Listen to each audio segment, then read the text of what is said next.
आज पलूस नगर परिषदेच्या निवडणुकीचा अर्ज भरायच्या शेवटच्या दिवशी आम्ही राष्ट्रवादी काँग्रेस पार्टी, अजितदादा गट, एकनाथ शिंदे शिवसेना गट, त्याचबरोबर स्वाभिमानी शेतकरी संघटना व रिपब्लिकन पार्टी आंबेडकर गट या सगळ्यांना सोबत घेऊन महायुती म्हणून आज निवडणुकीला सामोरं जातोय। आमचे महायुतीचे अधिकृत उमेदवार श्रीमती ज्योत्स्नाताई बापूसाहेब येसुगडे यांचा आज नगराध्यक्ष पदासाठी आम्ही या ठिकाणी अर्ज दाखल केला।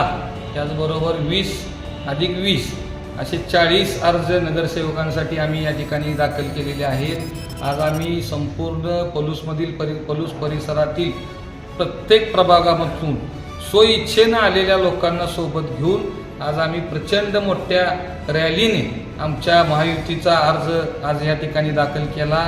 आमचा अर्ज दाखल करायला राष्ट्रवादी काँग्रेस पार्टीचे प्रदेश उपाध्यक्ष शिवाजीराव नाईक साहेब हे या ठिकाणी आवर्जून उपस्थित होते। आजच्या या रॅलीच्या आणि लोकांच्या उत्स्फूर्त प्रतिसादामुळं एक गोष्ट निश्चितपणे घडणार आहे, ती म्हणजे ह्या पलूसमध्ये सत्तांतर घडणार आहे। जरी तिरंगी लढत झाली तरी आज लोकांनी अजितदादा गट, राष्ट्रवादी काँग्रेस पार्टी, शिवसेना एकनाथ शिंदे गट, त्याचबरोबर रिपब्लिकन पार्टी, स्वाभिमानी शेतकरी संघटना व त्याचबरोबर एक गोष्ट आवर्जून सांगेन, बापूसाहेब येसुगडे यांच्यावरती प्रेम करणारा मोठा वर्ग आज या ठिकाणी बापूंच्या माघारी जबाबदारी घ्यायला या ठिकाणी आज अर्ज भरायला बाहेर पडला।